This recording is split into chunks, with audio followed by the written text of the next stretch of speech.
Krishnaya Vasudevaya Devaki Nandanaya Cha Nanda Gopa Kumaraya Govindaya Namo Namaha Jai Shri Krishna Chaitanya Prabhu Nityananda Sri Advaita Gadadhara Shivas Adi Gaura Bhakta Vrinda Sri Chaitanya Mano Abhisham Sthapitam Yena Bhutale Swayam Rupa Kadamayyam Dadati Swapadantikam Hare Krishna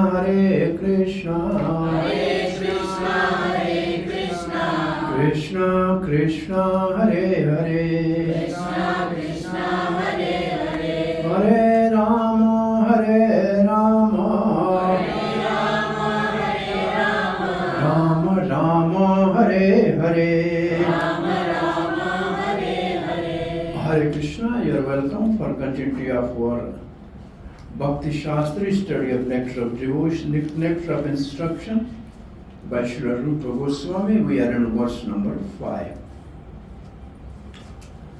Krishneti yasya giritam manasadriyeta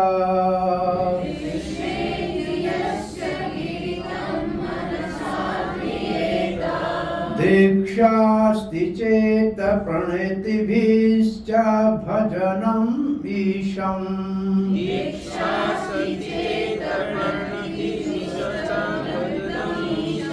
Dikshasti cheta pranitibhischa bhajantam isham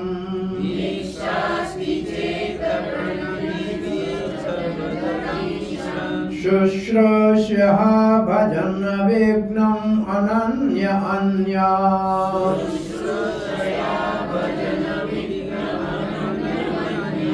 Nindadishunya hridam ipsheta sangalabdhya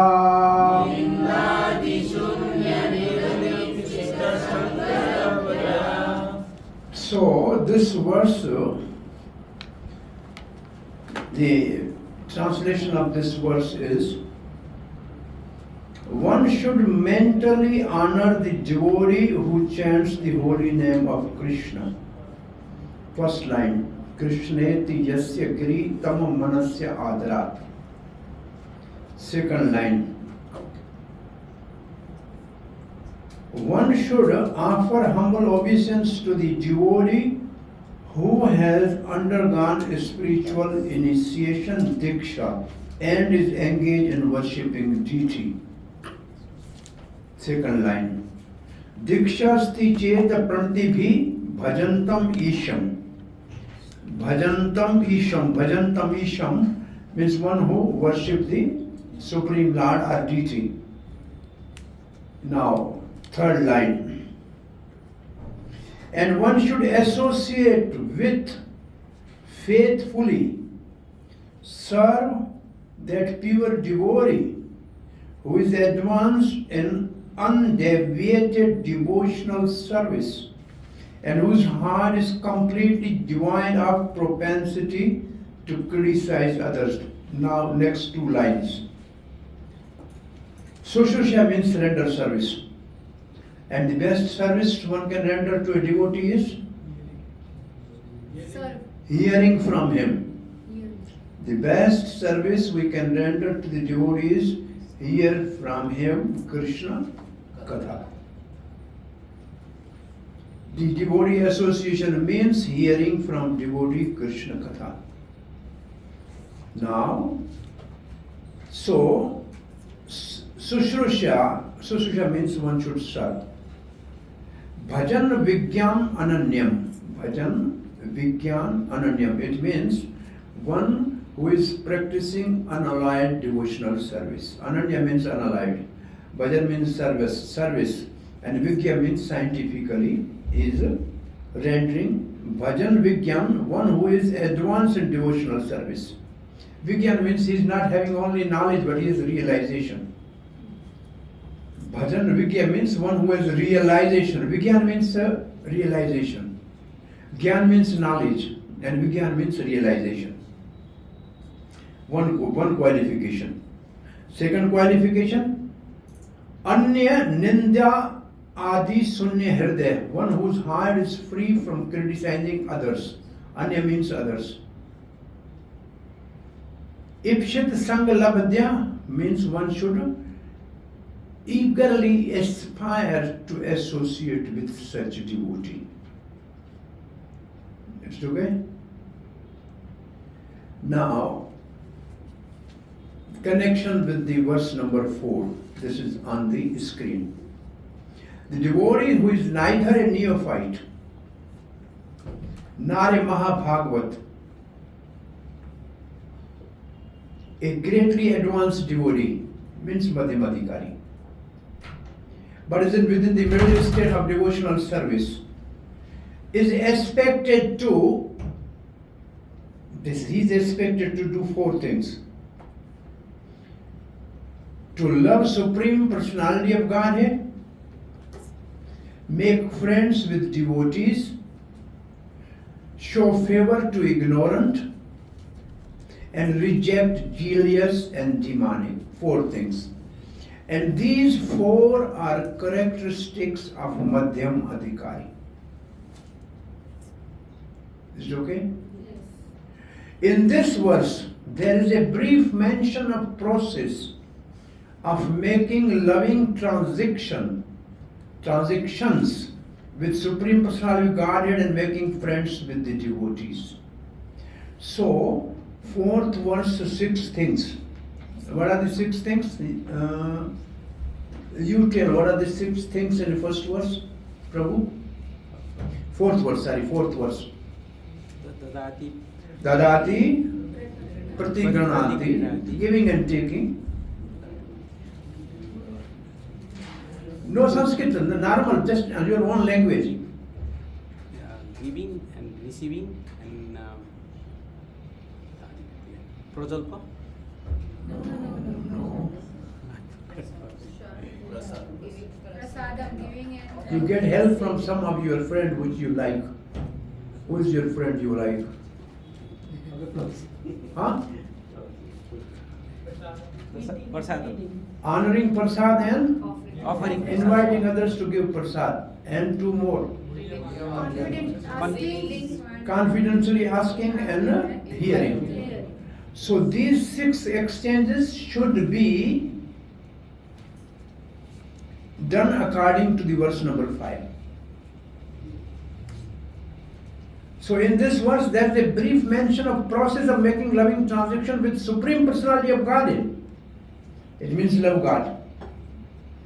Those who love God in this material world, they can do 3 things. They make friends with the equal. They show mercy to the equal or to the low, or to the innocent, and they become indifferent to the jealous and atheistic people. So this is the actually relation with love with God and relation with devotees. So this one verse, Madhyam Adhikari, is explaining that.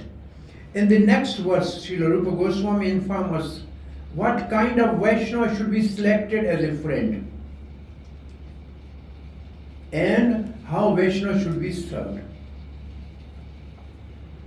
So which Vaishnava we should make friend with in verse 5 and which Vaishnava we should serve.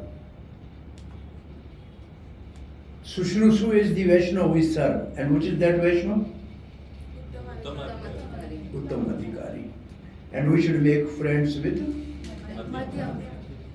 and we should become merciful to, Kanishta. and become indifferent to. Atheist. So this is the link with the fourth verse. Now, this is actually the verse explaining Madhyam Adhikari in Srimad Bhagavatam. In this verse, there are 4 things and 4 subjects. Ishware means Supreme Lord. What we should do with Ishwar, with the God? Prema. Third line, Prem will go with Ishwar. Just in this verse, you match the words like Prem with Ishwar. Tad Adhineshu means devotee. And with them, Maitri means friendship. The second word goes with second word. First line, second word. Third line, second word. Bali Sheshu means ignorant or innocent. And with them, Kirpa, mercy. So, second line, first verse goes with the third word of the third line, Kirpa. Dveshu means envious. And with for them is Upeksha, fourth word. Third line has 4 words. Prema, Maitri, Kripa, Upeksha. And first 2 lines has the 4 relationship. And third line has 4 persons. Can you see this? First 2 line has 4 relationship. So 4 persons. Ishwar, God, devotee, innocent, and envious. This is the first 2 lines. And relation with these 4, with the God, love. Third line. With devotees of the God, friendship. With innocent, mercy, compassion. And with Upeksha. envious, Upeksha. reject. Indifference. Is it okay? Can you see the verse? Can you make? And the last line. Yah karoti, one who behave like that. Who follow this rule. Yat karoti, one who does like that. Some madhyama, that is called madhyam adhikari or middle devotee. One who deals like that is madhyam adhikari. So this is the definition of madhyam adhikari. It's okay? Now this verse purport, we have the classification of paragraphs. The verse theme and the 3 definitions. First paragraph. 3 definition means definition of Kanish Adhikari, Madhyam Adhikari and Uttam Adhikari. It's okay? Now the paragraph number 2 and 3, Kanish Adhikari and Madhyam Adhikari based on Srimad Bhagavatam. So this 2 paragraphs describe the classification of the devotees according to Srimad Bhagavatam. 11th canto. Okay? They are already established, and that one is Kanish already, one is Madhyam already, one is Uttam already. Now, the paragraph number 4 to 9, understanding the 3 kinds of Vaishnavas means Kanish, Madhyam and Uttam, and offering respects as per Srila Rupa Goswami's definition and nectar of instruction. So these paragraphs 4, 5, 6, 7, 8, 9, almost 5 paragraphs, describe how we should relate with different Vaishnavas according to nectar of devotion. This is verse number 5. Is it okay? Now, the paragraph number 10, understanding the 3 kinds of Vaishnava on the basis of chanting the holy name. Chanting with offenses, clearing stage, and chanting pure name. So 3 levels. Paragraph number 11. 3 kinds of Vaishnavas based on Chaitanya Mahaprabhu's teaching to Satyaraj Khan, a grasta from Kulin Gram in Jagannath Puri. These are the paragraph number 12 and 13. Oh, sorry, 11. And paragraph 12 and 13, three kinds of Vaishnava based on Chaitanya Mahaprabhu's teaching to Sanatana Goswami. Paragraph 12 and 13. 14, 15 paragraph, advancement of Kanishta to Uttam by chanting. This is question in your question bank. How Kanishta or the lowest can advance to the topmost. This is the 14 and 15 paragraph. And the last 16 paragraph, Srila Prabhupada's conclusion.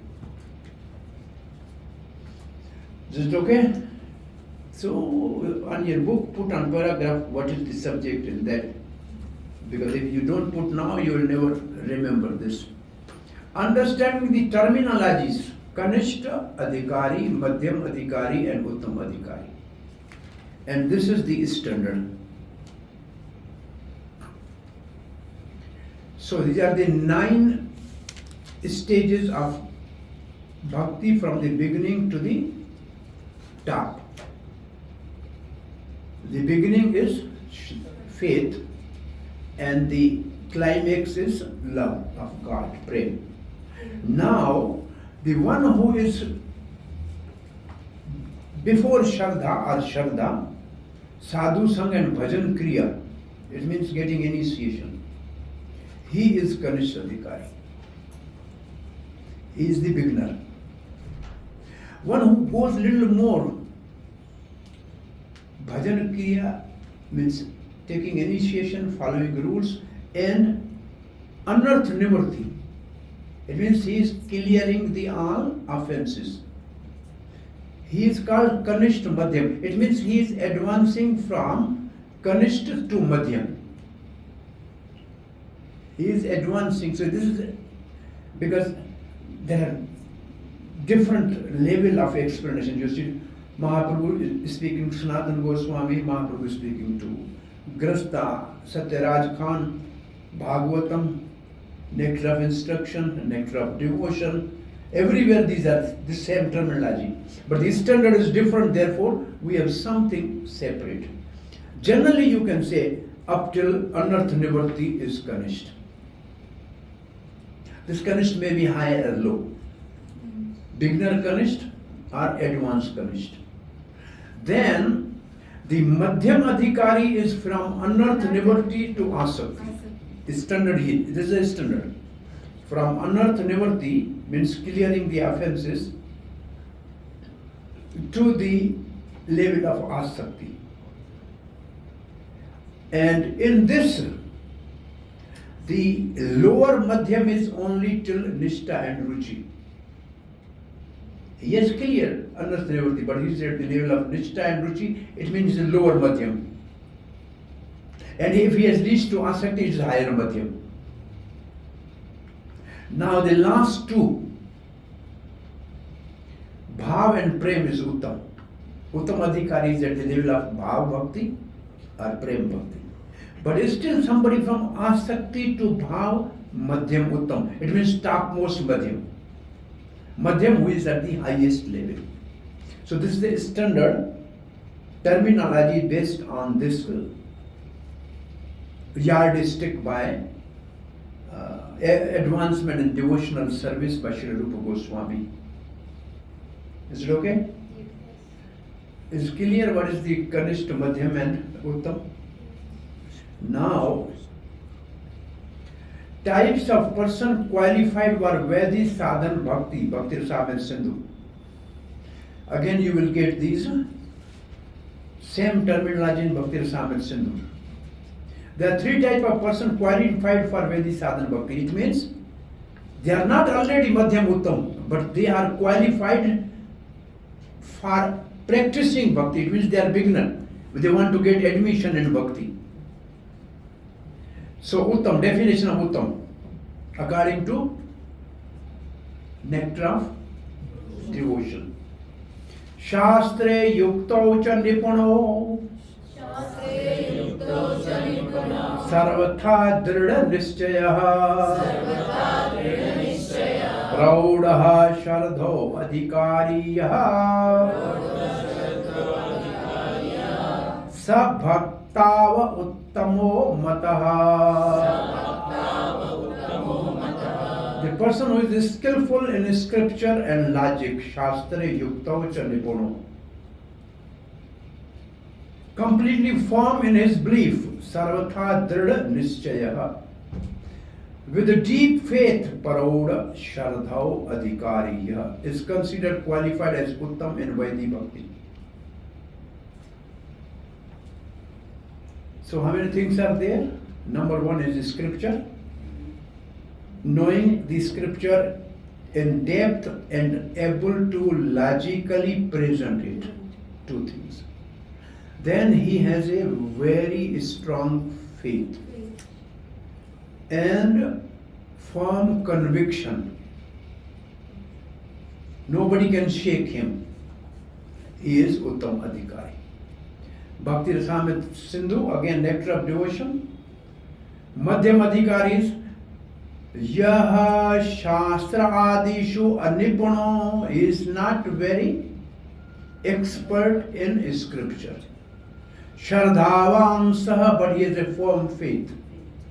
To Madhyamaha, he is called Madhyam Adhikari. A person who is not fully conversant with the scripture like Uttam Adhikari, but has firm conviction in them, is known as Madhyam Adhikari. In this verse, Shastra Adishu Anipuna means he is not as conversant with the scripture as Uttam Adhikari. This means that when a strong challenger presents his point, he cannot establish the correct conclusion. It means he can be defeated by some other person because he don't know the scripture and present it logically. But he has a firm faith, he believes Bhagavad Gita as it is my scripture. But he is not able to defeat the opponent. Shardhavan means he is still firmly convinced in his mind of the scriptural conclusion. He knows scripture, hey, Krishna Bhakti is topmost. He has a firm faith, but he cannot convince others for that if they challenge. Now this is the Kanishta Adhikari according to nectar of devotion. Yo bhaveta komal shardha Sakanishtoho nigadyate. He who has weak faith in the scripture, because of even less knowledge of the scripture, simple, then the Madhyam Adhikari, he is called Kanishta. The person's faith is just conviction in meaning of the scripture without knowing much. I don't know much scripture, but I know what Prabhupada said in Bhagavad Gita, Krishna is Supreme Personality of Godhead and devotional service is the only process. This I know. I don't know all the verses, but I know this much. So, person's faith is just conviction. Nishchay. Conviction means nishchay. In meaning of the scripture, without knowing much of the scripture. Anipuna means in this case means little knowledge, little knowledgeable, less than Madhyam Adhikari. Having weak faith, Komal Shardha, means that it's possible to break his faith by different scriptural reasoning. Somebody can convince him and change him. And then there are some people, they come sometime to Krishna consciousness and after some time you will find them going to some other sampradaya because they have a weak faith. They just roam around like this. So because their faith is very weak. Now this is classification of three adhikari according to nectar of instruction. That is what we are doing. So let's read this verse again. In the previous definition which you gave of Bhakti Huh? in the definition which you gave of Bhakti Rasamrita Sindhu regarding the scriptures, So we can see how Mayavadi also they can be categorized into the Uttama Adhikari because they have firm faith in the scripture. They can quote wherever is required, and they have belief in their whatever. They are not Uttamadhikari for bhakti, they may be Uttamadhikari for Gyan. This is the Uttamadhikari for bhakti, Uttama bhakti. They are Uttamadhikari for Gyan. Because their subject is different than ours. Now, this is what our verse now, we are discussing our verse. Krishna Tiyasya Giri Tamamanasya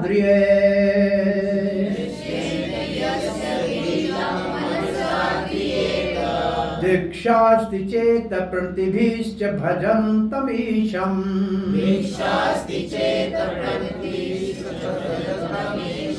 Shushrusya Bhajan Vignam Ananya Anya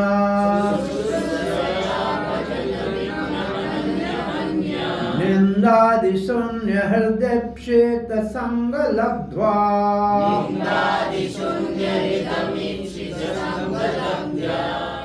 Now, according to the first yardstick, Kanishta Adhikaris prior to Shraddha to Anarth Nivritti in our nectar of instruction.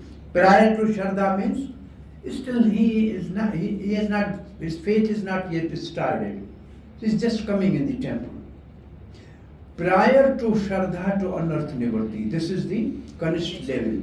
Therefore, we have 3-4 levels of Kanishta in our purport. 3 levels at least. Madhyam Adhikari is Anarth Nivritti to Ashakti according to our nectar of instruction. From Ashakti to Anarth Nivritti to Ashakti. And Uttam is Bhav to Prem. This is the standard of nectar of instruction which we are discussing. Is it clear? Now, classification of 3 Adhikaris according to Srimad Bhagavatam. They all are in our purport. So we are just having an overview. Uttamadhikari in Bhagavat. Sarva bhuteshu yapasye Bhagavad bhavanatmanaha Bhutani bhagavati atmani Esha bhagavato uttamaha. It's not for you to memorize, it's just to relish. The most advanced devotee see within everything the soul of all souls. It means Supreme Lord. The Supreme Personality of Godhead, Sri Krishna. He sees Krishna everywhere. Consequently, he sees systematically everything in relation to the Supreme Lord and understands that everything that exists is eternally situated within the Lord. Bhutani Bhagavati Atmani. Uttamadhikari, Bhava, Prem. You only see Krishna. Everything in everything there is a Krishna. Everything belongs to Krishna. Everything should be offered to Krishna. So for him, everybody is devotee. Because he sees everybody without fault. This is the Madhyam Adhikari, which just we have read earlier. Ishvare tadadinesho Baleshu dveshastu cha Prema maitri kripopeksha Yah karoti samadhyamaha. So Madhyam Adhikari according to nectar of instruction is Nishtha to Prem. Because he has 4 relationships with God and devotees. Kanishta Adhikari in our nectar of instruction. According to, Bhagavatam is going on Bhagavatam. The classification of 3 Adhikaris according to Bhagavatam we are discussing. Archayameva Haryaye Pujam Yah Shardhaye Yate Natad Bhakteshu Chanyesho Sabhakta Prakrita Samrtaha. A devotee who faithfully engages in the worship of the deity in the temple but does not behave properly towards other devotees or people in general is called Prakrit Bhakt or materialistic devotee, and is considered to be the lowest in the lowest position. Kanishta Adhikari, Anartha Nivarti. Classification of the three Adhikari according to Chaitanya Mahaprabhu, Sanatan Siksha. शास्त्र युक्ते निवसो निपुणा दृढ़ श्रद्धाया उत्तम अधिकारी से कार्य संसार. One who is expert in logic, argument, and the revealed scripture, and who has firm faith in Krishna is classified as topmost devotee. He can deliver the whole world. Nishtha to Asakti, according to this Chaitanya Mahaprabhu's standard, Nishtha to Asakti only. Uttam is only up till this, no prey. Madhyam, Shastra Yukti nahi jane, Tridha Shardhavan, Madhyam Adhikari se, Mahabhagyavan. One who is not very expert in argument and logic based on the revealed scripture, but who has a firm faith, is considered a second class devotee. He also must be considered most fortunate. Madhyam Adhikari, according to this Chaitanya Charitamrita, is Anartha Nivarti stage. Kanish, according to Chaitanya Mahaprabhu, to Sanatan Siksha. Yahara Komal Shardha Sei Kanishta Jana Krame Krame Te Ho Bhakta Haibe Uttama. One whose faith is soft and pliable is called a neophyte, but by gradually following the process, he will rise to the platform of first class devotee. This is what is the level of Bhajan Adhikari. He is initiated simply. Now, class we have three Adhikari according to Chaitanya Mahaprabhu to Kulin Gram, which means Satyaraj Khan. Prabhu kahe, yahar mukhe suni ek baar. Krishna naam se hi puja, Shrestha sabha ka. So Chaitanya Mahaprabhu replied, whoever chants the holy name of Krishna and just once is worshipable and is topmost human being prior to Shraddha. Just coming, we have some program, people have come, we say chant Hare Krishna, they chant Hare Krishna, it means they are Kanishta Adhikari. No initiation, no sadhu sangha, just they chanted because we asked them to chant and they chant. This is Kanishta, before Shraddha. So why does it say topmost human being? Topmost among ordinary human beings. I told you one story, already one story. What story I told you? You didn't tell. No? Now you tell. It's very simple. I mean, logic for people to understand. For the member of parliament in our country, there are 500 member of parliament, right? 543. Sorry? 543. 5? 43. 542? 43. 543. And they are selected from how many? What is the total population of India? Huh? 1.4. 12.4? 1.3 billion.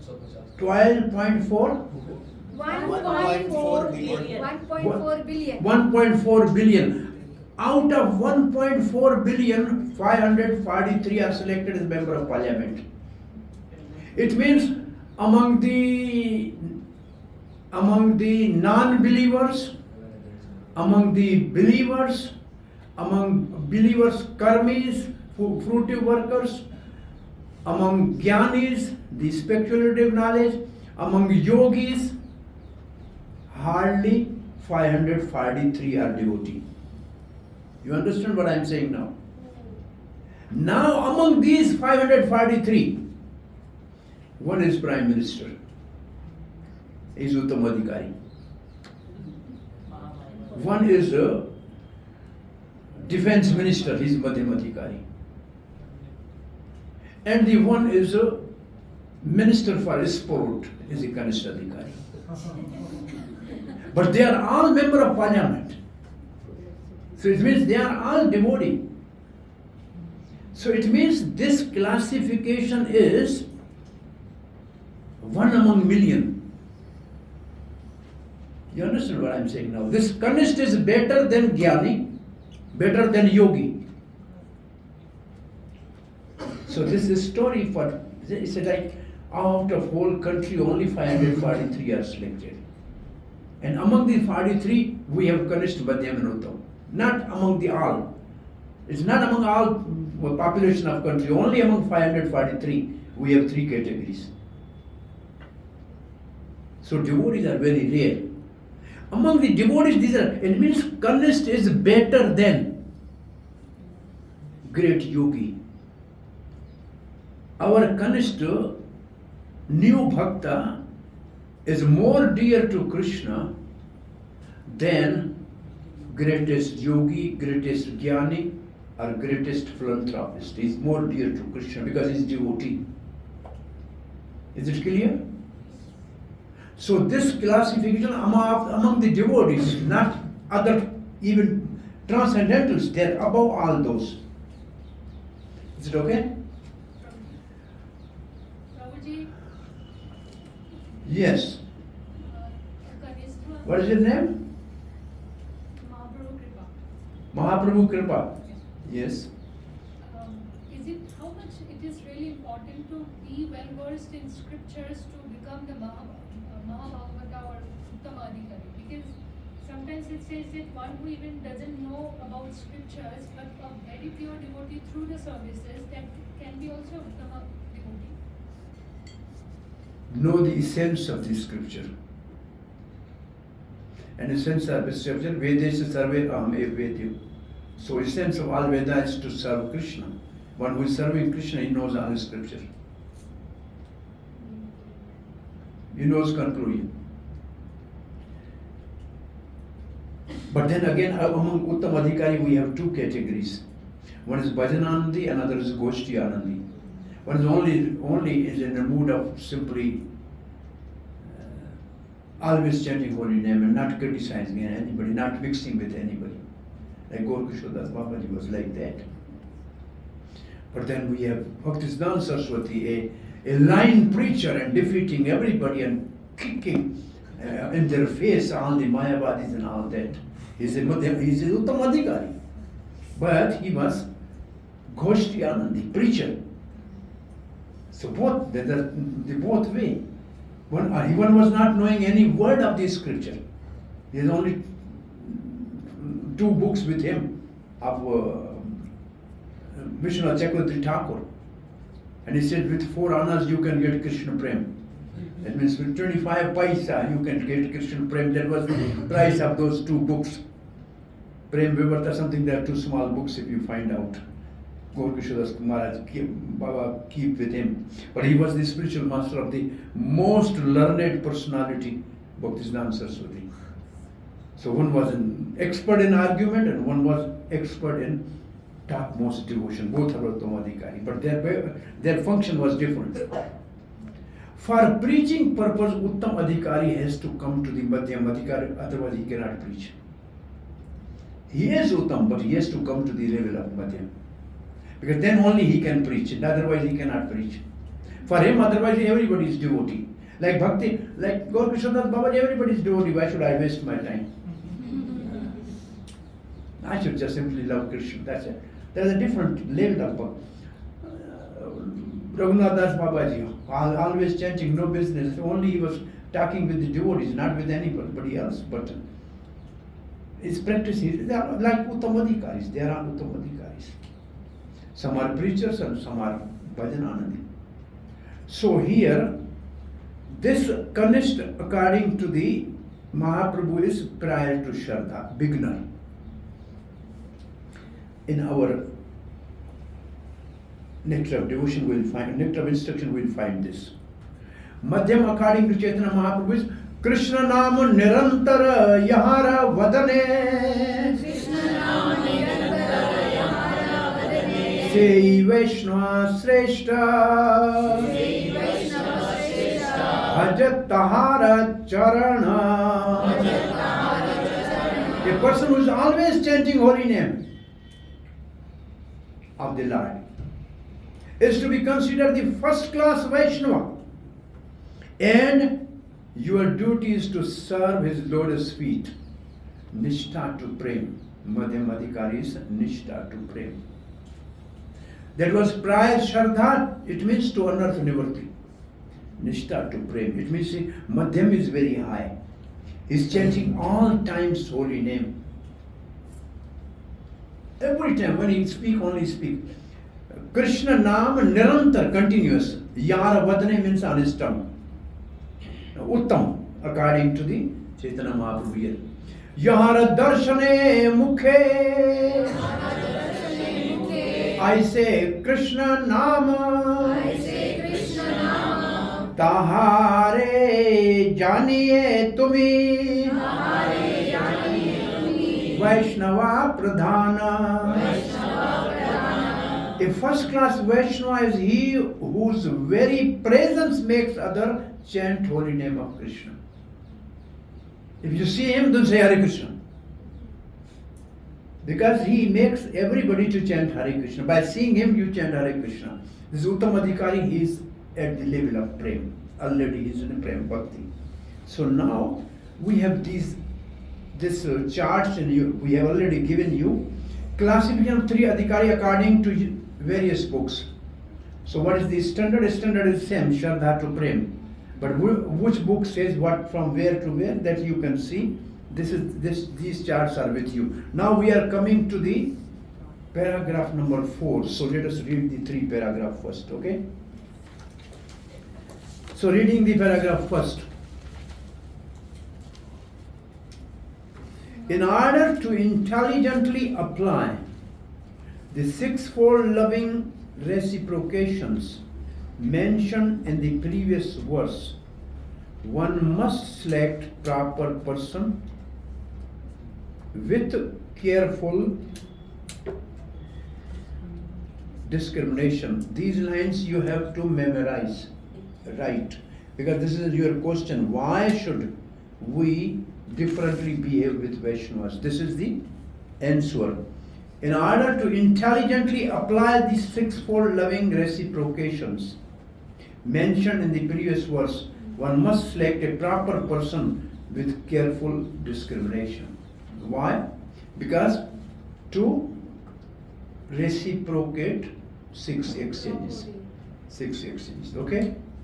Srila Rupa Goswami therefore advises that we should meet with Vaishnavas in an appropriate way, according to their particular status. And what is the particular status? The Kanishta Adhikari, Madhyam Adhikari, and Uttam Adhikari. Now definition. The Kanishta Adhikari is a neophyte who has received the Harinam initiation. Received the Harinam initiation means Bhajan Kriya from a spiritual master, and is trying to chant the holy name of Krishna. He is Kanishta here, okay? Now see, one should respect such a person within his mind as a Kanishta Vaishnava. Now a definition of Madhyam. The Madhyam Adhikari has received spiritual initiation from a spiritual master and has been fully engaged by him in a transcendental loving service of the Lord. Spiritual initiation means? Both have an initiation. One is fully engaged and one is not fully engaged. This is only the difference. Fully engaged. Spiritual initiation means fully engaged. No, both have a spiritual initiation. Now read the both lines again. Kanishta also is initiated and he is trying to chant. And Madhyam is initiated and he is fully engaged in this service.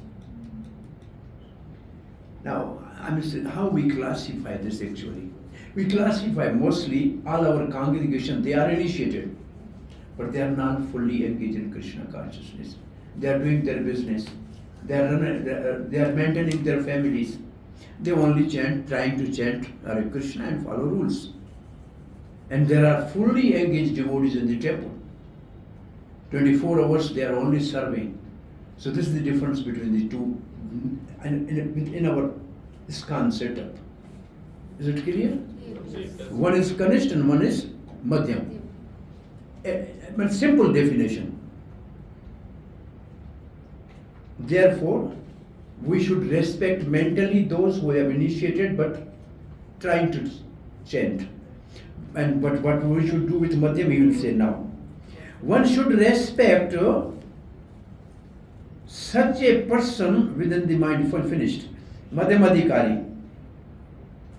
The Madhyam Adhikari should be considered to be situated midway in devotional service. How to deal with him? Offer obeisances. Okay? What is the harm in offering obeisances to Kanishta? It will come. It will come. Okay. Uttam Adhikari is highest devotee, is one who is very advanced in devotional service. And Uttam Adhikari is not interested in blaspheming others. His heart is completely clean and he has attained the realized state of unalloyed Krishna consciousness. Bhajan Vigya. Vigya means realize. According to Srila Rupa Goswami, the association and service of such Mahabhagavat or perfect Vaishnava are the most desirable. Now, in this first paragraph, why we should differentiate between the Vaishnava? Because why we should differentiate between Vaishnava and so on? To apply the 6 exchanges of loving relationship according to their status. So who is Kanishta in this first paragraph? Initiated trying to chant. And who is Madhyam? And we should respect him mentally. Who is Madhyam? Initiated, chanting and engaged fully in service. And who is Uttam? Realized knowledge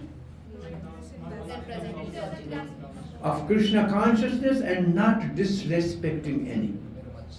His heart is pure and clean. Now, I'm just asking you, you met so many devotees in your life. You may have only hardly one who never criticized anybody. Always you meet somebody, they criticize somebody. Somebody. Mark somebody, joke about somebody, say something about somebody. Hardly you will see a rare person who criticizes anybody. What do you think? It's true? Yes.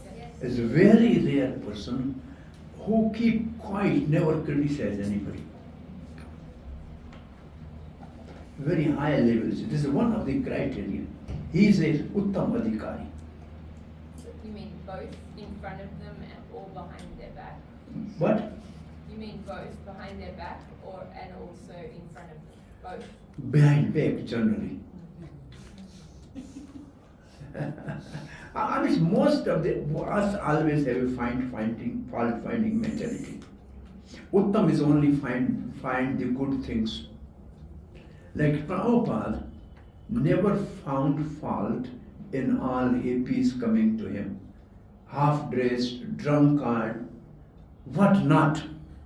But he never found fault among them. He only saw them that they are soul, and soul is part of Krishna. They can be engaged in service of Krishna. It just looked like that. All those who were coming to Prabhupada were actually, you cannot talk with them. They were just, young boys on drugs, free mixing girls and boys. But Prabhupada never found. Then he looked for fault in them. That is Uttam Adhikari. Yeah, I just want little clarity. Huh? I want little clarity. I've seen some letter of Prabhupada where he's pointing out the mistake of his god brothers. Who? His god brothers. Prabhupada. Prabhupada, yes, in some letters, he has pointed out some mistake of his god brothers. He wanted to save his disciples from taking a wrong decision. Just for the protection. But in the end, Prabhupada begged all his God brothers that I sometimes spoke very critically about you, please forgive me. It was just for a movement to run smoothly. Those deviant devotees, he has to warn them where you are going is not actually topmost. You think it is topmost, but it's not topmost. So that is also just to safeguard. It's like a father tells to the child, don't go outside because there is a thief, he can steal something out of you. So father is not criticizing thief, he's simply protecting his child. So Prabhupada has used this language simply to protect his innocent devotees from Deviation. being misguided. Because if you have 2-3 authorities, then you never have a clear vision. He said this, he said this, he said this, you are confused.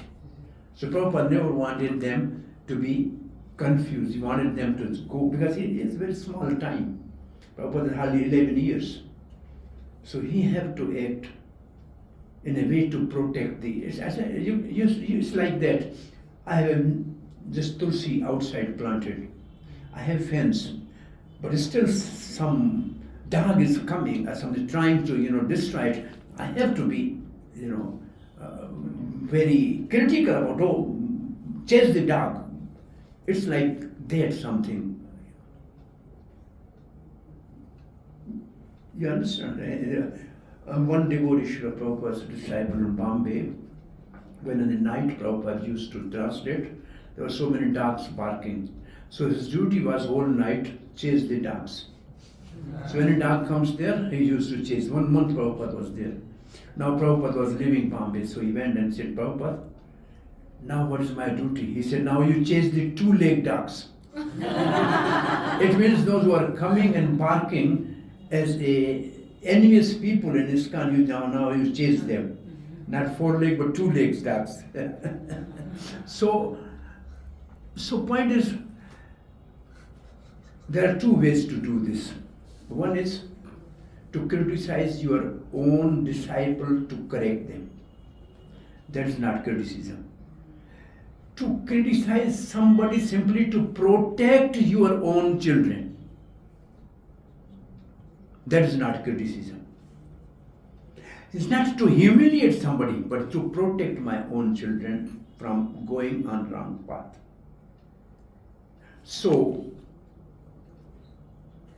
Mahabhagavat association and service should be rendered to Mahabhagavat. That is Rupa Goswami's advice. Now we are going to paragraph number 2. One should not remain Kanishta Adhikari. One who is situated on lowest platform of devotional service and is interested only in worshipping the deity in the temple. Such a devotee is described in 11th canto of Srimad Bhagavatam as Kanishta Adhikari.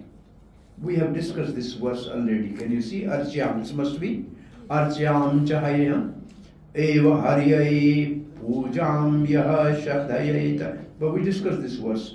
What is his problem? He's very vigilant in deity worship, but he don't know how to deal with different devotees. He don't know how to deal with common people. He don't have discrimination. He's not seeing everybody good. And he don't know how to deal with other devotees. He simply is engaged in mechanically deity worship. He has a faith for that. But he don't know how to relate with devotees and people in general. That's the standard. Now, Prabhupada writes, one therefore has to raise himself from the position of Kanishta Adhikari to the platform of Madhyam Adhikari. The Madhyam Ka Adhikari is described. We have just discussed this verse, right? 4 things. Love God, have friendship with equal, with the devotees, be compassionate or merciful to the innocent, and become indifferent to the envious. Okay. Now the 3rd paragraph. This is the way to cultivate devotional service properly. This is the way, means how we reciprocate with different levels of the devotees. This will help us in cultivating devotional service properly. So your answer must have this line. To discriminate is a first line. Why we should discriminate between devotees? Because to have 6 exchanges. Number 2, to cultivate devotional service properly, we have to select the different Vaishnavas and deal with them according to the criteria set by Srila Rupa Goswami. So this is the second line, you add in that your answer. This is the way to cultivate devotional service properly. Therefore, in this verse, Srila Rupa Goswami has advised us how to treat various devotees. This whole line, this whole sentence is answer to the question. Can you find the question in your question bank? What is the question? Why it is important to distinguish among the 3 levels of devotees and deal with them accordingly? See, this answer to this is the first sentence of this book, first paragraph, and the first sentence of 3rd paragraph. Is it clear? Okay, now. Prabhuji, here one of the characteristic of Kanishta Adhikari is he is means here in explanation. He is stealing prasad. Is not written? No. Yeah, Mahaprasad always he steals. That is only the qualification of Pujari. And this is the standard ISKCON Pujari definition. Yes, what is your question? Deity worshipping. Kanishta Adhikari have interest in deity worshipping. I am not aware of deity worship. Yes. Bhagavatam says Archeya means deity. He is doing deity worship, but he is the Kanishta Adhikari. Kanishta Adhikari have interest in deity worship because I don't find interest in deity worship. Because one who gets initiation, second initiation, only one that person can. No, that can be eligibility criteria. Interest, here it is saying he is showing interest in that. How many pujaris you have friends? 0. Why? Because they are Kanishta. They don't know how to deal with the devotees. Only managers, the pujari only reciprocate with the authority from which they have to take, some respect. They prasad give only to them, something like that. This is very typical.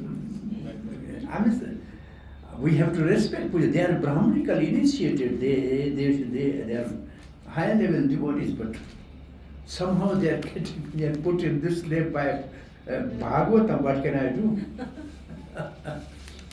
They are good. But generally we see, they hide prasad, they choose people to whom to give. May not be big devotee, but he like that, he can give that to that person. Even they look like, which is the foreign beautiful girl, which he can give mahala every day, garland and prasad. And you can see all these things. It's very common, right? And fortunately, girls are not pujaris. So these are not the problem with the ladies. In the Western world, yes, the ladies are pujari and they are also Kanishta.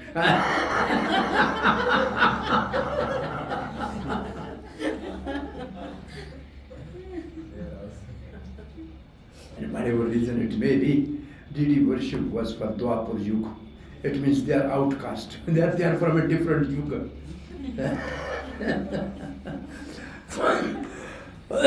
Deity worship in Krishna consciousness, Srila Prabhupada said, is for two reasons only: punctuality and purity. We have deity worship in ISKCON for punctuality of the time and purity of our body, mind, and consciousness. But the deity worship is not a process of self-realization in Kali Yuga. It was in Dwapar Yuga. But Mahaprabhu said you do this for these two purposes. Anyway, this is the definition. Oh, we are going further, okay? But we see that many advanced devotees, they also out of love. What? Many advanced devotees, out of love, they worship the deities. And they know how to behave with other devotees. They- So Prabhupada was worshipping deity. He was not punished.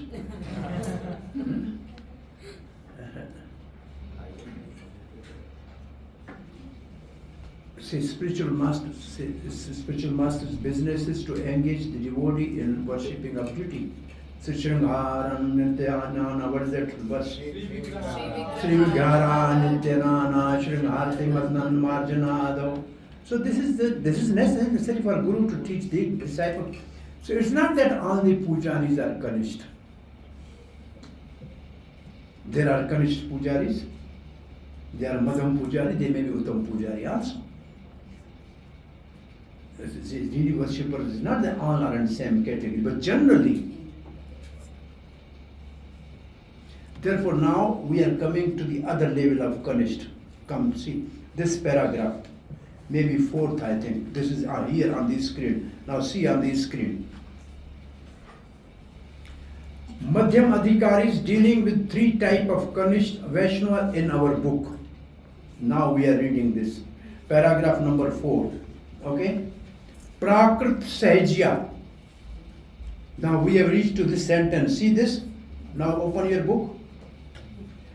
The Prakrit Sahajya generally chant Hare Krishna Mahamantra, yet they are attached to woman, money and intoxication.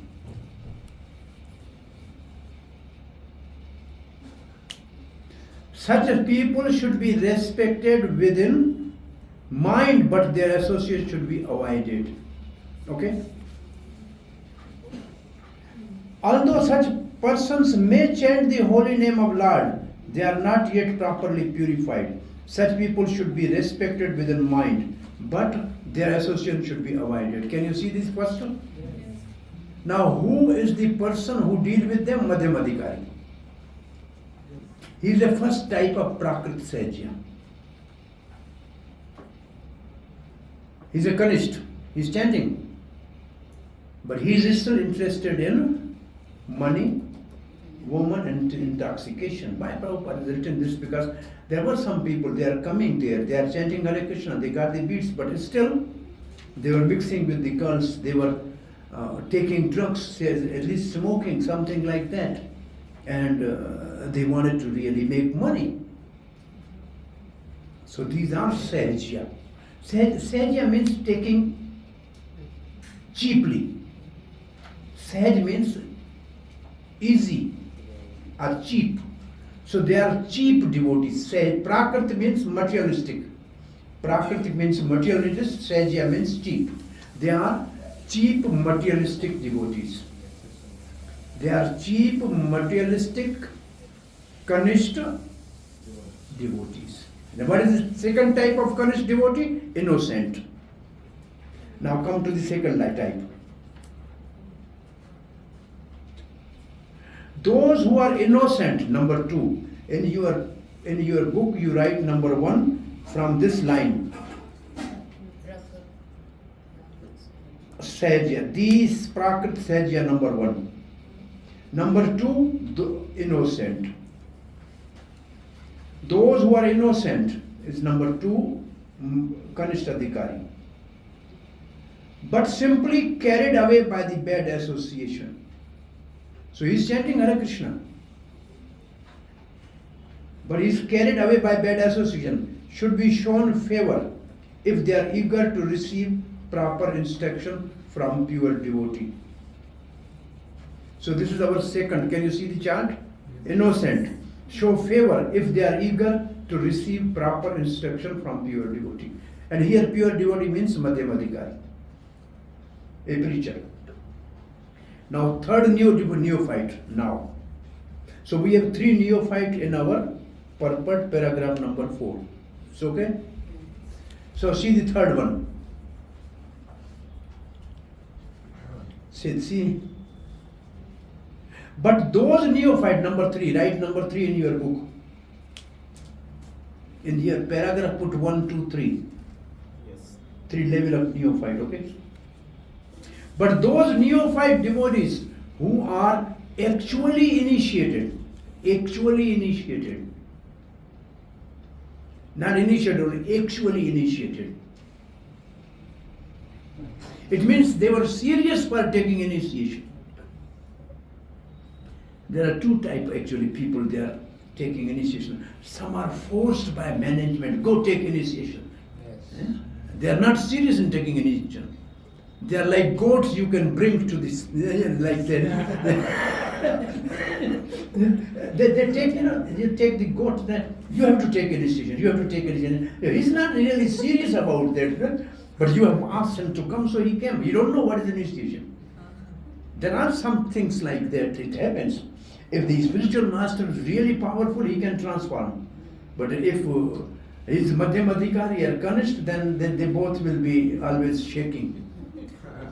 So he's actually powerful. It means the one who is serious about taking initiation, that are the characteristic and the purport later. Okay? One who is actually initiated by the bona fide, not by a spiritual master, but by a bona fide spiritual master. That if you take these 2 words out, the sentence is not Uttam Bhakti. Initiated by a spiritual master, no. Actually initiated by bona fide spiritual master. Both words are very important. Actually and bona fide are important. And are seriously engaged in carrying out the order of the spiritual master, should be offered respectful obeisances. Diksha Adi Pranati Bhihi. They should be offered obeisances. It means those initiated devotees really who are engaged in devotional service on the order of the spiritual master, if you meet them, you offer them obeisances. Who Madhyamadikari offer obeisances?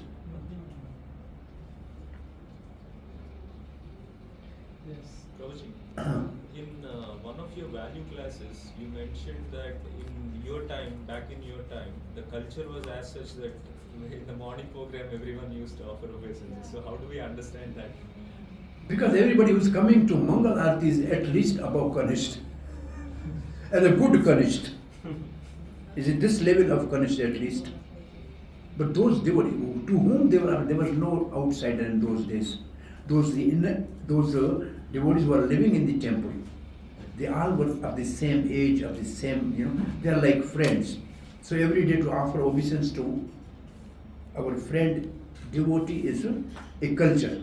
It was devotional culture. When they first meet, they offer obeisances. I think my body is somehow not supporting me.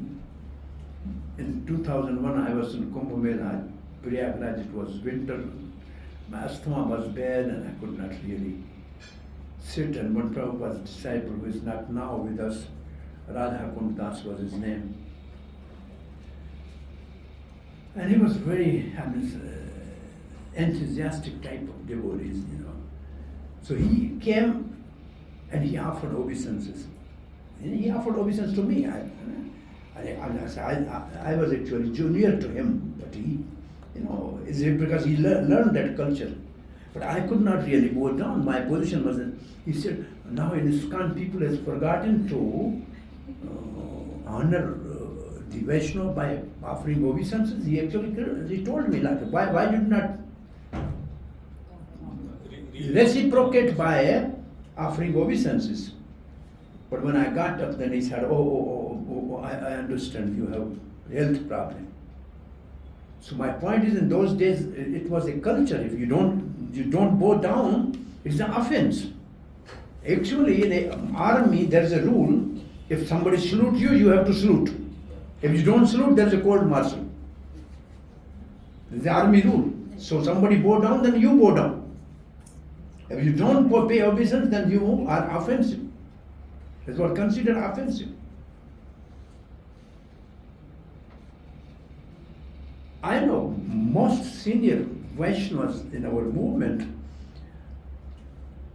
when they meet, they offer obeisance to one another. They are gurus, they are sannyasi, they offer obeisance to one another.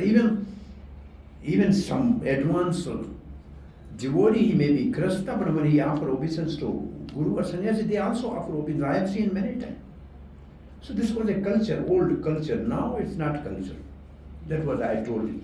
Because things have more diluted now. Because there were too many.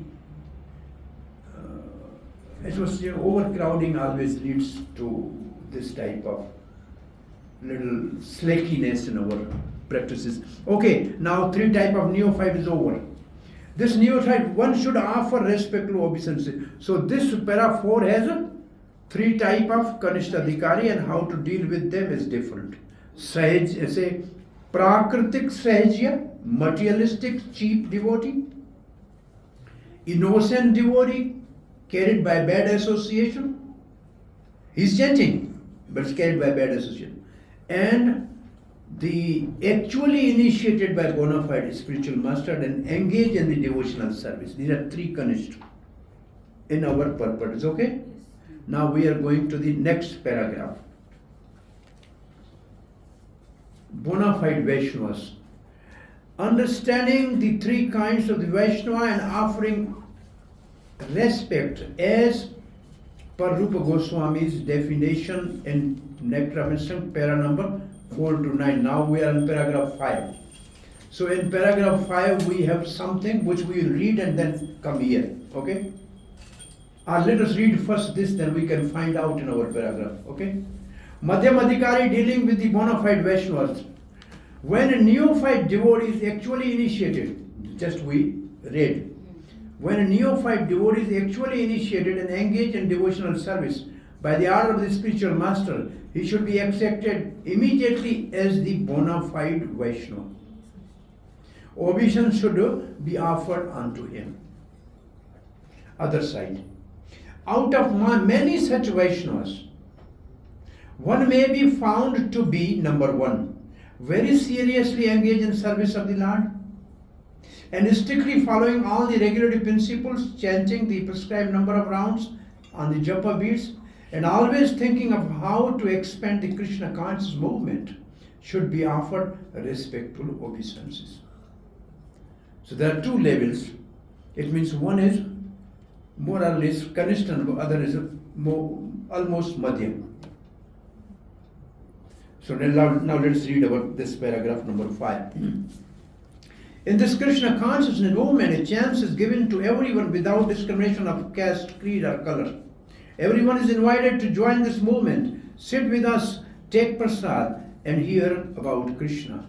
When we see that someone is actually interested in Krishna consciousness and wants to be initiated, we accept him as a disciple for the chanting of the holy name of the Lord.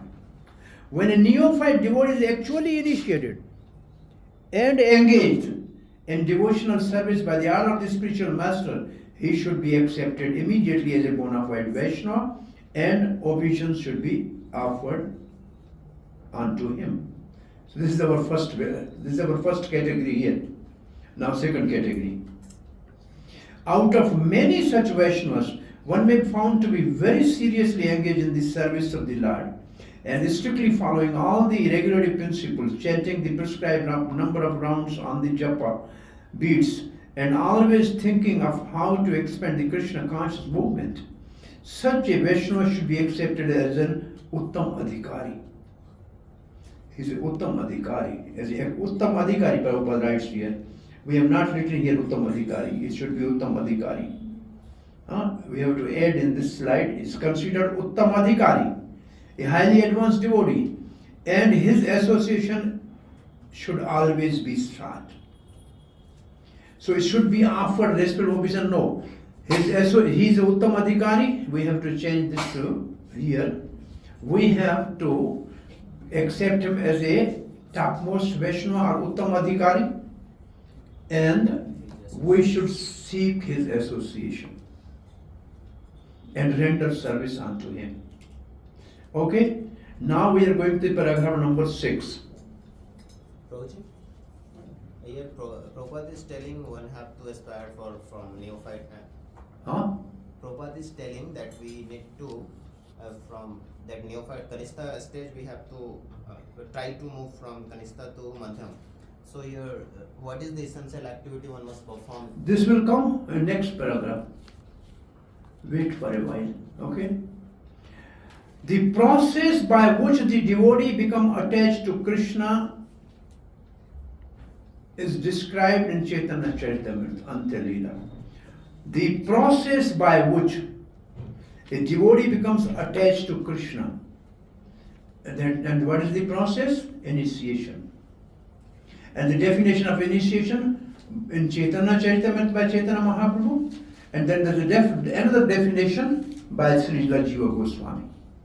So first definition, Diksha Kale Bhakta Kare Atma Samarapana. Sei Kale Krishna Tare Kare Atma Sama. At the time of initiation, when a devotee fully surrendered to the service of the Lord, Krishna accepts him to be as good as he himself. Diksha, spiritual is explained in Bhakti Sandra by Srila Jiva Goswami. Devyam Jnanam Yato Dadyat Kuryat Papasya Samshayam Tasmad Diksheti Sa Prokta Deshikaish Tattva Ko Vidahai. By Diksha, initiation, one gradually becomes disinterested in material enjoyment and gradually become interested in a spiritual life. So this paragraph is over. Next paragraph. We have seen many practical examples of this, especially in Europe and America. Many students who come to us from rich and respectable families quickly lose all interest in material enjoyment and become very eager to enter into spiritual life. Although they come from a very wealthy families, many of them accept living conditions that are not very comfortable. Indeed, for Krishna's sake, they are prepared to accept any living condition as long as they can live in the temple and associate with the Vaishnavas. So Prabhupada, but he's relating to us his experience of sincere devotees taking initiation, coming from rich family, disinterested in material things and interested in spiritual things. So this is a qualification, first qualification to take initiation. He should be disinterested in material enjoyment. Now this you see it here like this. These are the two definitions we have done. Now the result. Paragraph number 8. Process of initiation. How to initiate Kanishta Vaishnava to become Madhyam. So this is the process of how a initiated Kanishta Vaishnava become Madhyam. Paragraph number 8. Qualities of one desiring to be initiated as Vaishnava. Number 1. Quickly lose all interest in material enjoyment and become very eager to enter into spiritual life. Just we read. So number 1, you write number 1 in your book easy. Number 2. For Krishna's sake, they are prepared to accept any living condition as long as they can live in the temple and associate with the devout Vaishnavas. This is number 2, just we read. Number 3. When a person is serious about accepting Diksha, he must be prepared to practice austerity, celibacy, control of mind and body. In our book, this is a verse quoted from 6th canto of Bhagavatam. And number 4, if one is so prepared and is desirous of receiving spiritual enlightenment, Divyam Jnanam, he is fit for being initiated. So this is in paragraph number 8. Just we are reading. Let us finish this paragraph number 8.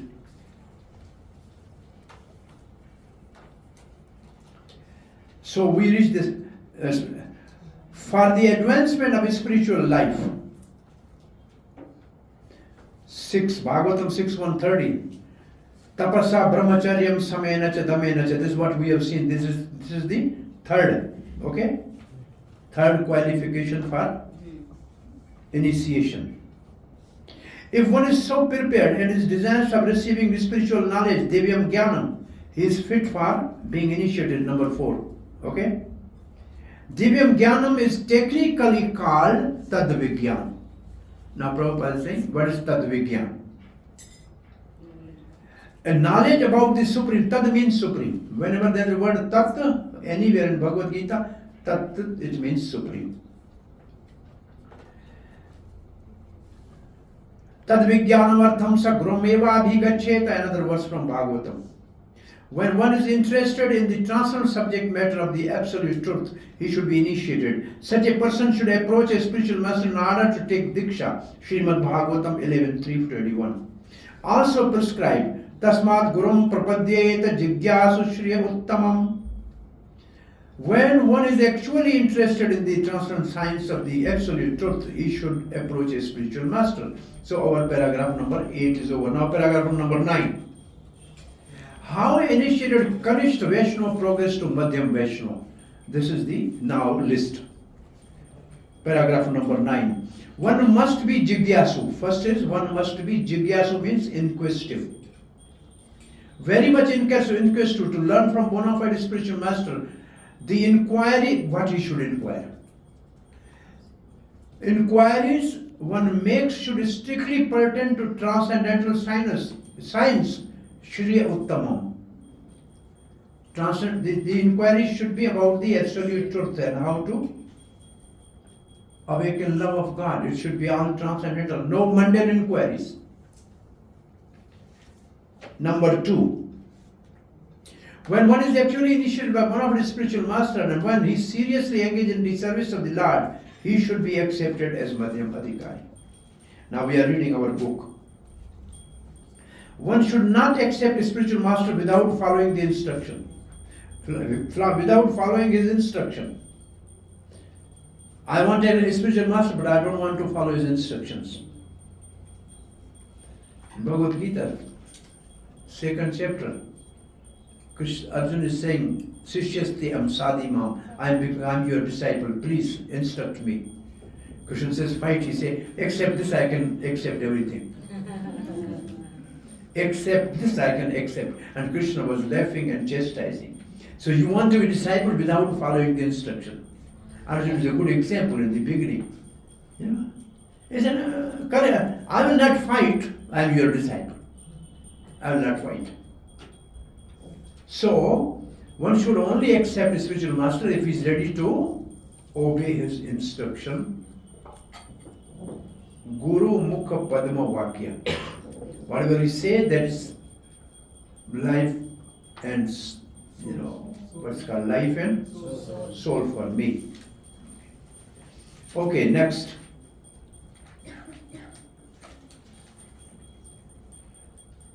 Nor should one accept a spiritual master just to make a fashionable show of spiritual life. Like somebody, you join some club, I am the member of the Lions Club, I am the member of so-and-so club. So people say, I am also initiated by so-and-so guru. Just a fashion. It should not be like that. It should be serious and ready to follow the instruction. So these are the disqualification for initiation. The two are disqualification for initiation. One must be Jigyasu, very much inquisitive to learn from bona fide spiritual master. The inquiry, one makes should strictly pertain to transcendental science. Jigyasu Shriya Uttamam. The word Uttam, now definition of word Uttam. Everybody should know the definition of word Uttam. Tama means darkness. U means one who take you out of darkness, which means in light. So Tama means ignorance, Uttam means knowledge. So now see, Tama means darkness of the material world. And U means transcendental. So generally people are very interested in inquiry about mundane subject matters. People go to the spiritual master, say, no, how my disease can be cured, how my business can go good. These are all useless. No material inquiries. Transcendental inquiries only. Generally, people are very interested in inquiring about mundane subject matters. But when one has lost such interest and is simply interested in transcendental subject matters, he is quite fit for being initiated. When one is actually initiated by the bona fide spiritual master, and when he seriously engaged in the service of the Lord, he should be accepted as a Madhyam Adhikari. So how one go from the Kanishta to Madhyam? This is the list. One actually initiated. 32. Huh? This is answer for question 32. 32. Above. 32. Srila Prabhupada writes, one should not remain Kanishta Adhikari. One who is situated on the lowest platform of devotional service. What is essential activity one must perform in order to attain the Madhyam stage? These are some, but more will come. More will come. They also they are too important. Now we are going to next paragraph. Paragraph number 10. Now still different subject matter. The chanting of the holy name of Krishna is so sublime that if one chant Hare Krishna Mahamantra offenselessly, carefully avoiding the 10 offenses, he can certainly be gradually elevated to the point of understanding that there is no difference between the holy name and Krishna himself. One who has reached such an understanding should be very much respected by the neophyte devotee. One should know for certain that without chanting the holy name of the Lord offenselessly, one cannot be proper candidate for advancement in Krishna consciousness. In Chaitanya Charitamrita it is said, Yahara komal sharda se kanishta jana krame krame te hu bhakta haive uttam. After this there will be an answer. This verse is the answer actually, and then based on this verse we will see. So Nam Aparad Kanishta Adhikari. Kanishta Adhikari chant with offenses. Madhyam Adhikari still don't think that holy name and God are one. So they have no, they have a semblance of the holy name, not actually. So Shuddha Nam is Uttam Adhikari. The topmost devotee chant the pure holy name, without offenses and without abhas, Nam abhas. So now let's read the rest, 2 more pages I think, to finish this up. We have a long way to go. Alright. One whose faith is soft and pliable is called neophyte. But by gradually following the process, he will rise to the platform of first-class devotee. So everyone begins his devotional service from neophyte stage. But if one properly finishes chanting the prescribed number of rounds of Harinam, he is elevated step by step to the highest platform of Uttam Adhikari. So what is the first thing one should do? Chant prescribed number of Hare Krishna Mahamantra. Therefore, minimum number of a round is prescribed. However, Srila Bhaktisiddhanta Saraswati used to say, anyone who is not chanting 64 round is fallen. And we know we are all fallen, but Chaitanya Mahaprabhu is Patita Pavan, so we have a hope that he will deliver us. So Prabhupada has written this something. And then, When Srila Satyaraj Khan, the great devotee of Sri Chaitanya Mahaprabhu, asked Lord how a Vaishnava should be recognized, the Lord replied, Prabhu Kahe, we have done all this. You know? Yes. We have already done this. If one hears a person say even once the word Krishna, that person should be accepted as the best man out of the common group. Mahaprabhu continue. One who is interested in chanting the holy name of Krishna or who by practice likes to chant the Krishna's name should be accepted as a Vaishnava and offer respect as such, at least within one's mind. One of our friend, famous English musician, now Prabhupada is giving example of George Harrison as a one who chant Hare Krishna and mentally we respect such people. So this is the example of George Harrison, okay? One of our friend, a famous English musician, has become attracted to chanting holy names of Krishna, and even in his records, he has several times mentioned the holy name of Krishna. At his home, he offered respect to picture of Krishna, and also to the preacher of Krishna consciousness, he offered respect. In all regards, he has a very high estimation to Krishna's name and Krishna's activities. Therefore, we offer respect to him without reservation. For we are actually seeing that this gentleman is advancing gradually in Krishna consciousness. Such a person should always be shown respect.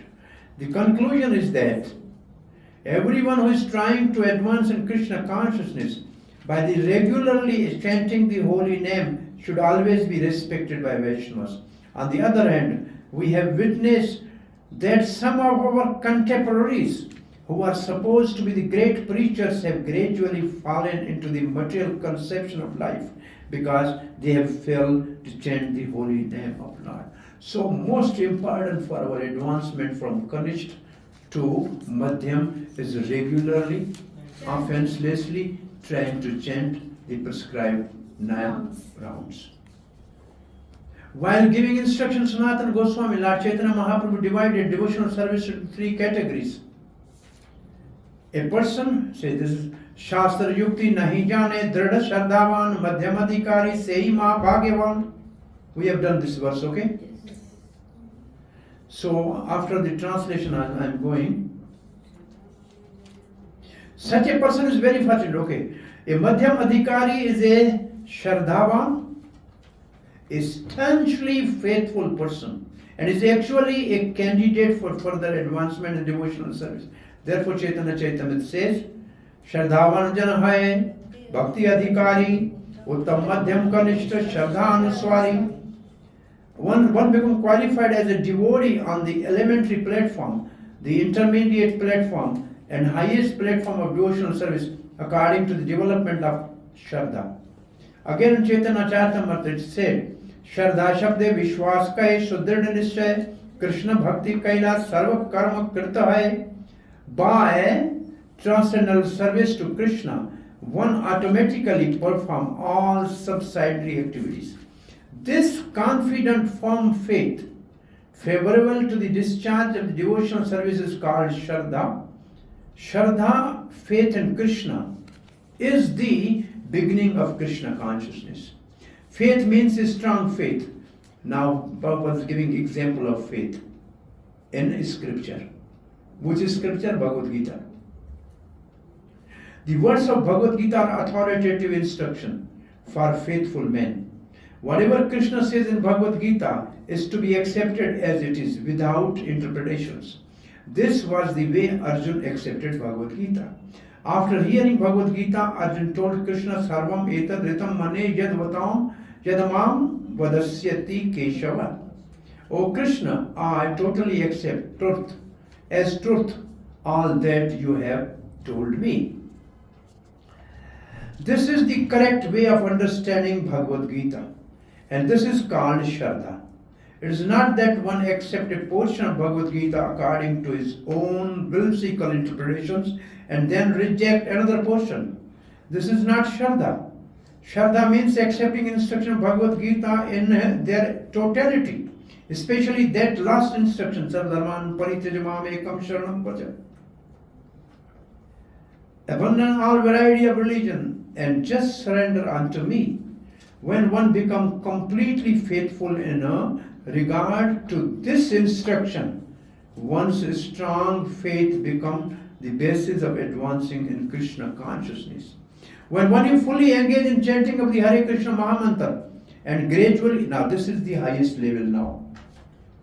First is he chants regularly, then next stage. And he gradually realizes his own spiritual identity. My God. Swarupa, Siddhi. He knows his spiritual form. So by chanting, we have to come to this platform to know our spiritual form. Unless one faithfully chants the Hare Krishna mantra, Krishna does not reveal himself. So Krishna will not reveal our form. Krishna will not reveal our form. What is our spiritual form? Therefore, Jivanu Mukhe Sevanumukhe Jivado Swayam Eva Spurde Adha.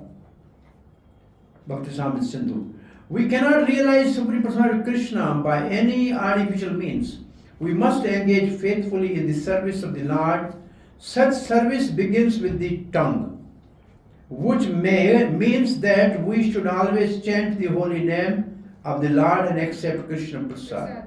We should not chant or accept anything else. When this process is faithfully followed, the Supreme Lord reveals himself to the devotee. When a person realizes himself to be an eternal servant of Krishna, he loses interest in anything but Krishna's service, always thinking of Krishna, devising means by which to spread the holy name of Krishna.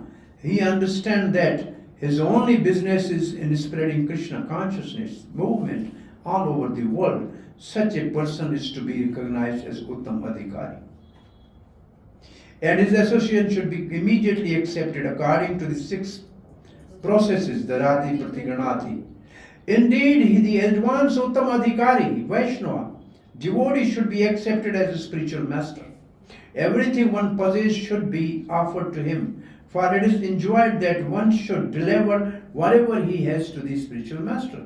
The brahmacharis in particular is supposed to beg alms from others and offer them to the spiritual master.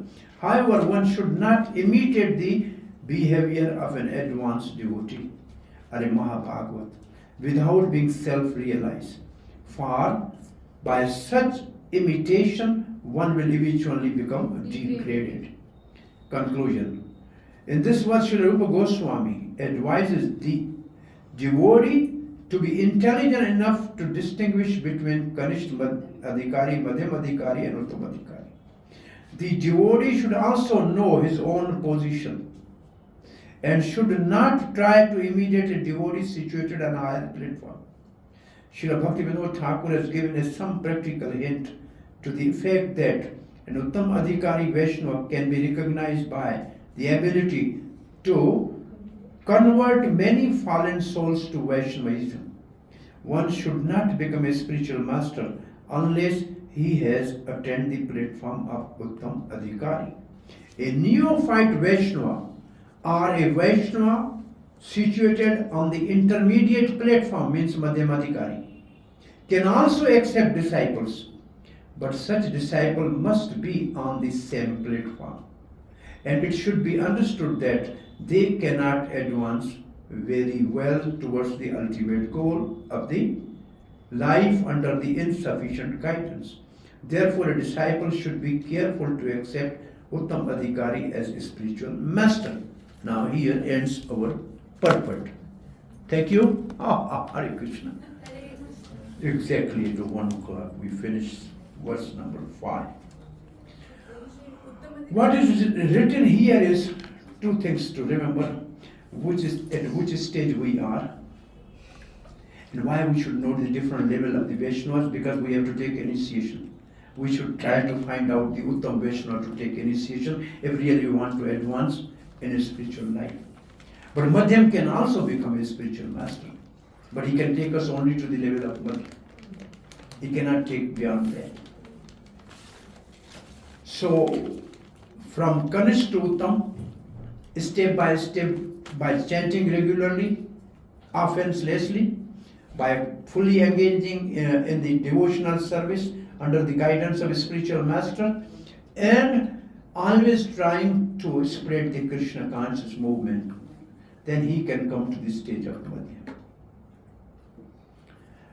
So, all the questions of question banks are almost, I think, you can answer now. You look, and our this fifth verse is over, and this is the sixth verse. See? दृष्टै स्वभावजनितै वपुषश्च दोषै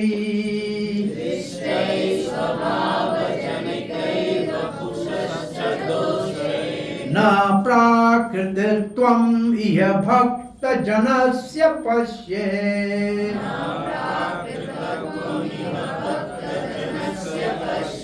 Ganga अम्बसां न खलो बुद्बुदफेन पंकै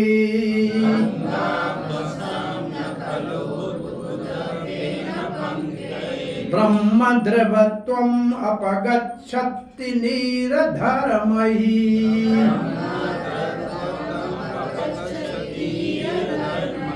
दृष्टैः स्वभावजनितैर्वपुषश्च दोषैः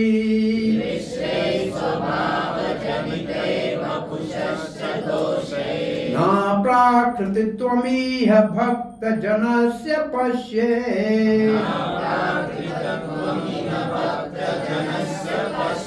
गंगा अम्बसां न खलो बुद्बुदफेन पंकै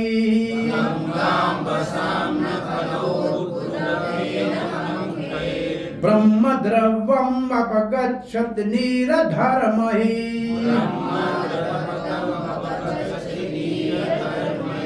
दृष्टैः स्वभावजनितैः वपुषश्च दोषैः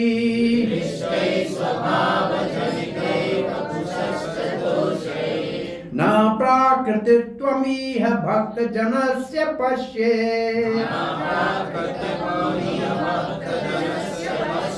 गंगाम्भसां न खलु बुद्बुदफेन पंकै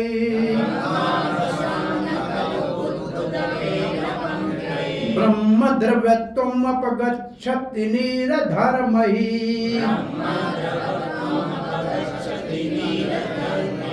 Now, Hare Krishna. Yes, Prabhu. No, in between you wake him up.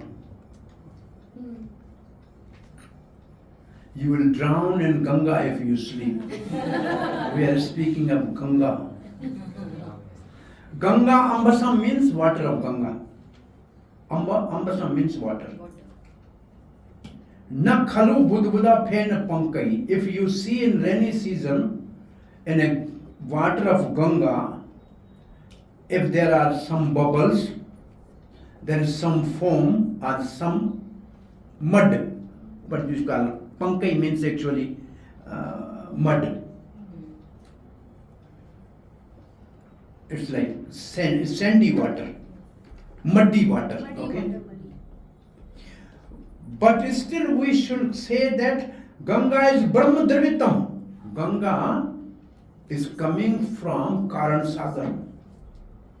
And that water is where Lord Vishnu is lying. It's coming from Virja river. So its water is completely transcendently pure. It's a Brahma Dravya. Dravya means a substance. Abhakachati Nira Dharmahi. Because it is water, so it is muddy and as a foamy, but actually it is a pure water coming from the lotus feet of Lord Vaman Dev, and it's originally the water from Karan Sagar or Virja river. So, because of the mud, foam or bubbles, one should not criticize the water of Ganga. Ganga Ji. This is the analogy. It is obliged to Drishtai Subhav Janai Vapushacha Doshai. Some Vaishnava, he may be ugly looking. He may have one eye sometimes. He may have hands deformed, leg deformed. So he may have some bodily deformities. Na prakrititum. Prakrititum here. We should not see it materially. Like we cannot see the mud in the Ganga water as a something polluted. Similarly, we cannot see the body of the Vaishnava. Prakrit is material. So now let us read the translation. Being situated in his original Krishna conscious position, a pure devotee does not identify with the body. Such a devotee should not be seen from materialistic point of view. Na prakrititvam. Indeed, one should overlook a devotee having a body born in the low family. Subhava janate. Janate means born.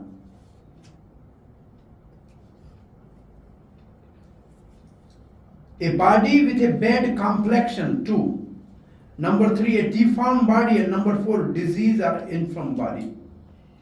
Drishtai swat janatai vapuchascha doshai. These are the a Vaishnava, because he is beyond bodily concept. So any bodily identification, born in some low family, having a diseased body, having a deformed body, having a bad complexion, should not be considered. According to ordinary vision, such imperfection may seem prominent in the body of pure devotees. Generally, some devotees are like that. But despite such seeming defect of the body of a pure devotee cannot be polluted. It is exactly like the water of Ganges. Actually, the word is Gangaji. But British could not pronounce Gangaji, they said Ganges. So we still say Genji. It should be Gangaji. Rabindranath? Huh? Thakur. Rabindranath is Thakur, but English could not pronounce, so they made him Tagore. Thakur into Tagore. Yes. Gangaji, Genji. When we visit Mauritius, all the Hindus which the British took there as a liberal, they made their name and now all their names are like that. Name is Bal Gopal, very good name. Balgupi. Balgupi. Balgupil. What you got? Bal Jeevan, Bull Jeevan. So they have made all the names like that. So this is Gangaji actually. It is exactly like the waters of the Gangaji, which sometimes during the rainy season are full of bubbles, foam and mud. The Gangaji water do not become polluted. Those who are advanced in spiritual understanding will bathe in Ganga without considering the condition of the water. Brahm Dravitum apagachati nira dharmai. Same thing, you go to the Jamuna, you see it's all filthy water. This is it. You cannot see the spiritual aspect of this water because you don't have a spiritual vision. So, this verse, verse 6, the purport, there are 9 paragraphs. First 2 paragraphs, glories of Shuddha Bhakti. 6 warning against Vaishnava criticism. 6 warnings against Vaishnava criticism. So this is total our subject of this 6th verse. Tomorrow you come prepared for this 6th verse. 6 warning against Vaishnava you take with you. At least you should not do some mistake today. Okay? What is the first? Never criticize Vaishnava because of bodily defects. Number 2, never find abominable activities by devotee. Sometimes it appears that they are doing some abominable activities, but never criticize. Sanatana Goswami bribed the jail superintendent. It's an abominable activity, but he has not done this for sense gratification. He has done this to serve Chaitanya Mahaprabhu. So he should not be criticized, but nobody criticized him. Sanatana Goswami has done something. He cheated the jail superintendent, he spoke lie, he paid bribe, but still nobody criticized him because he is that level of Vaishnava who is beyond bodily concept. For the material consideration, one should not criticize a devotee according to the caste or heredity. Example, Rupa Goswami and Sanatana Goswami, foreigner Goswamis, example, Rupa and Sanatana, they were serving Muslims, so they were considered outcast. Like foreigner were all sannyasis, they were not born as a brahmanas. So we should not find fault on this basis. Number 4, discriminating on material point of view on the basis of society, caste and creed. This is what Prabhupada will write. Oh, they are Goswami families. They are not Goswami. Say, so and so temple Goswami, so and so temple Goswami are better than your foreign Goswami. This should not be done. Being the envious of the devotee and misbehaving with him, paragraph number 6, the effect of Vaishnava Prad. The criticizing an empowered Vaishnava, para 8. Consider an empowered Vaishnava an object of disciplinary action and try to give advice or correct him. This is what sometimes disciple give advice to the spiritual master.